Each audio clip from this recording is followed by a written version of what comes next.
Human attention is the medium that allows ideas to disseminate through the internet.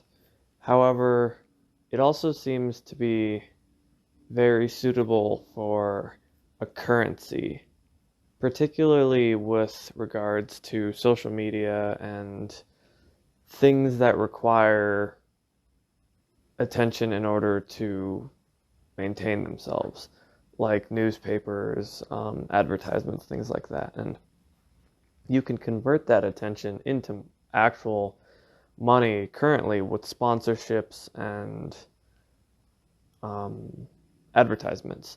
But it almost seems as if in the future that you won't even need to do that, that somehow there will be a way of quantifying human attention and even perhaps human focus on to things that they find worthwhile. And by putting out those ideas, by being the person who disseminates them, it would be interesting to see if there was a way that someone could just quantify that, and then when perhaps physical jobs aren't necessarily the way that people make their living, because assumedly everything will get automated away eventually, then perhaps having worthwhile ideas could be almost a job in and of itself, and then human attention could be quantified in a way that if that idea resonates with enough people, one could get paid out by that.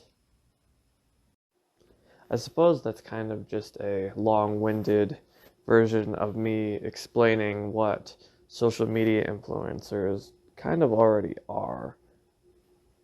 They're able to take attention and convert it into monetary value, and in a way, they're kind of similar to human billboards, that they can embody different ideas and put out different things, and yet generally currently with the advertisement model they're like human billboards, conduits in which products can be marketed to people. I suppose that may be a bit too pessimistic.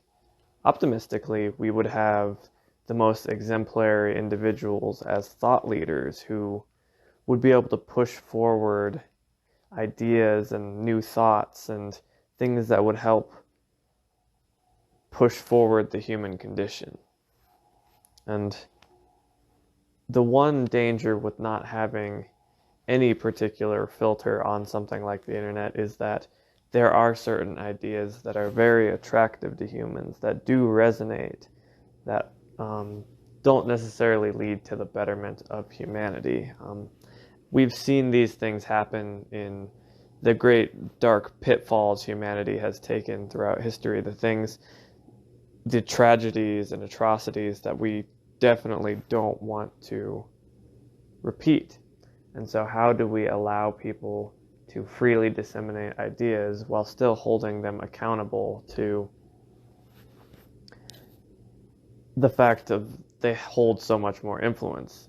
Because currently influencers, they're a relatively new concept, and so, well, perhaps not, but in the modern era, there are new concepts that we don't really have any regulations or even social conventions around. There's no way of checking some crazy influencer who's, gone off and started taking pictures of dead people in Japan. And so we're going to have to figure out a mechanism in which to check those, I suppose, harmful tendencies. In a way, the Twitter mob might actually be a bit of, or at least trying to do that.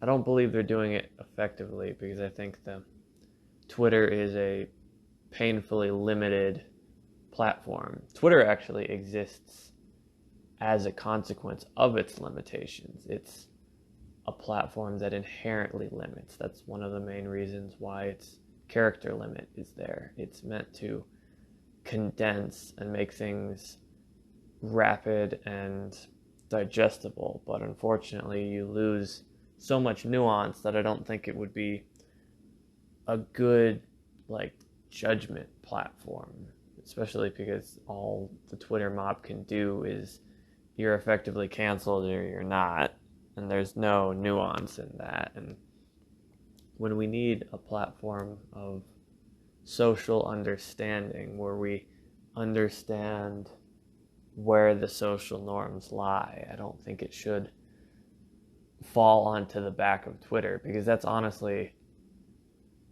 more than they've bargained for.